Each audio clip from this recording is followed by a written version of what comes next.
The unthinkable has happened. Now we know why Chicago skipped the Barbie theme night.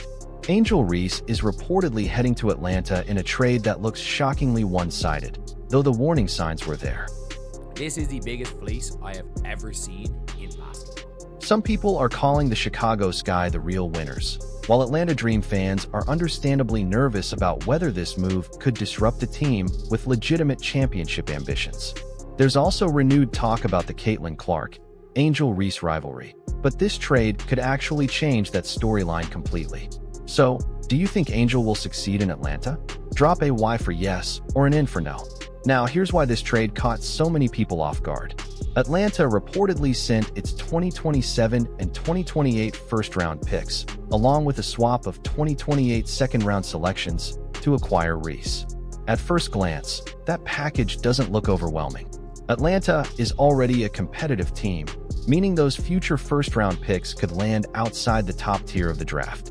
If the Dream remain in the upper half of the standings, those selections may not become franchise-changing assets. Atlanta also didn't have to surrender an established player to make the deal happen, which makes the trade even more intriguing. And there's another important detail. Before the expansion draft, Atlanta reportedly made a draft pick move to protect its roster. That decision now looks especially significant because protecting Angel Reese appears to have been a major priority. I'm going to say this right now. I think we now know why Chicago sent those picks to Toronto, not to core any of the, not to take any of their players, because they had this coming up. They didn't want to core Angel Reese, but they knew if they left her uncored, Toronto or Portland would have taken her. She would have left for nothing. In my view, Atlanta essentially gained 2 late first-round picks while giving up an earlier second-round selection for Angel Reese, which isn't an impressive haul. That's why the debate over who won this trade gets interesting, with Stephen A. calling it a major victory. Clearly, she's valuable. She thinks that they think that she could be valuable for them. It's going to put her in a winning situation. Her personality is just vibrant, where, you know, the Atlanta community will magnetize themselves towards her. I like the situation for Angel Reese personally. I'm very, very happy for her. Getting out of Chicago could be a win for Angel Reese by itself, especially after the struggles surrounding the Sky.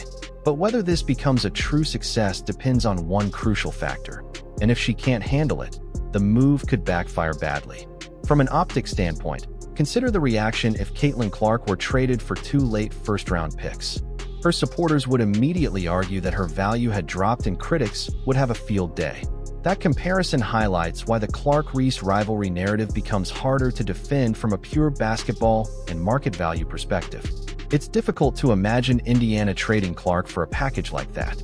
Yet the rivalry conversation probably won't disappear because the WNBA has benefited enormously from the attention surrounding both players.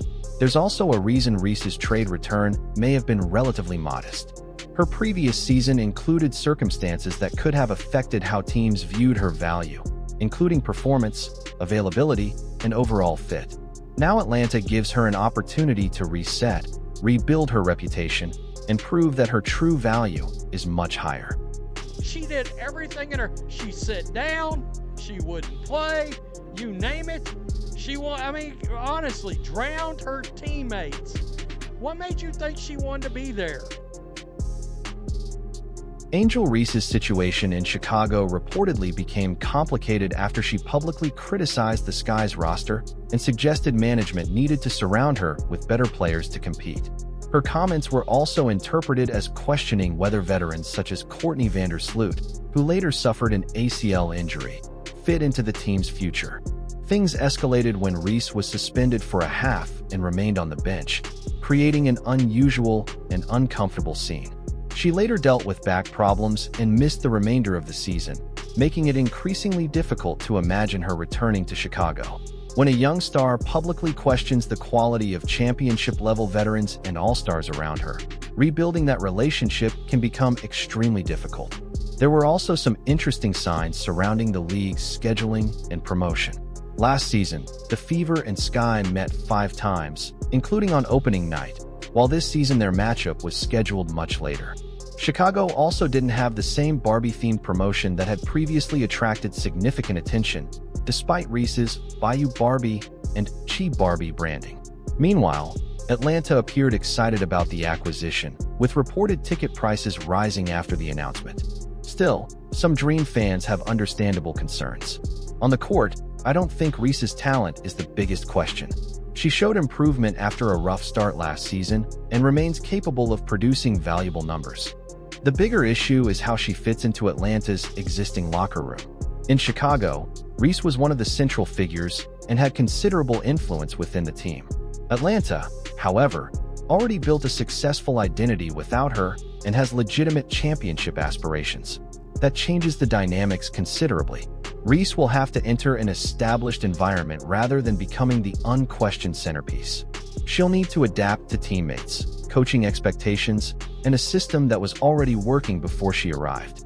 The Dream may welcome her talent, but chemistry will be crucial. If Reese embraces the new environment, accepts her role, and focuses on helping Atlanta win, this trade could become an excellent opportunity for her career. But if previous locker room tensions follow her to Atlanta, the situation could become complicated quickly.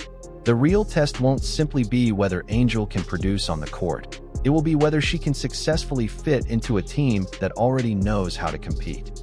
Atlanta fans about to complain over her trying to be the #1 option and ball handler. Oh, this is a good question right here. What happens to Ryan Howard? What happens to Alicia Gray? What happens to Jordan Canada?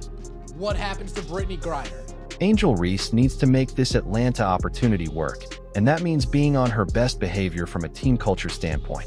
She can't afford another situation where locker room tensions become the headline. Her former teammate Kennedy Carter is often cited as an example of how quickly things can go wrong when relationships inside a team deteriorate. Reese will need to listen to veteran teammates, adapt to the coaching staff, and put the team's goals ahead of personal frustrations. That may be easier said than done, but Atlanta represents a fresh start. There are also concerns about the reaction surrounding her fan base. Some Atlanta supporters are worried that a portion of Reese's fans could bring unnecessary online drama or attack teammates and critics. If those internal and external pressures become too much, some people may argue that Chicago actually benefited simply by moving on. It will be fascinating to see whether the Sky perform better without Reese.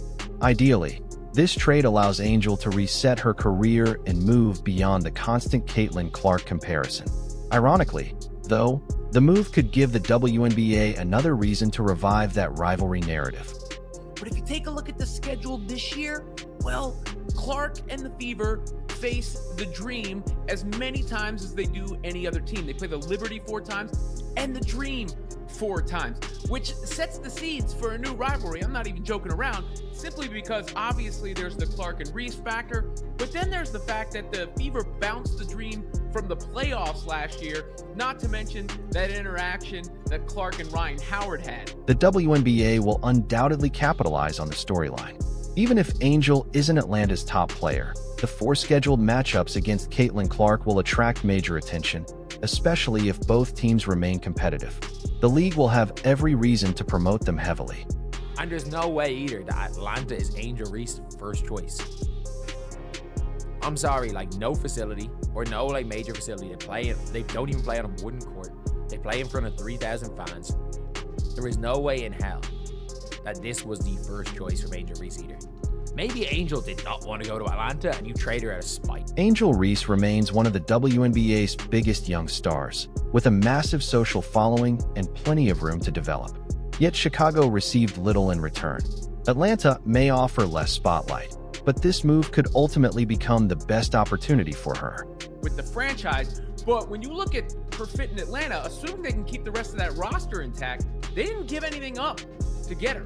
And they've still got Alicia Gray and Ryan Howard if they keep them in free agency. And they're the perfect type of players to complement Angel because they spread the floor and allow her to do what she does best naturally, which is hit the boards and impact the game with defensive versatility.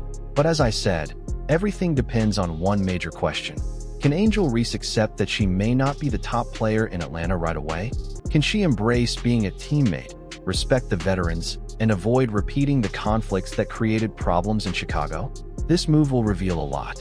We'll learn how much of Chicago's dysfunction was connected to Reese by comparing how the Sky performed without her and whether Atlanta improves or struggles. Either way, this is a fascinating development to watch. If you made it this far, drop a trophy in the comments. Thanks for watching.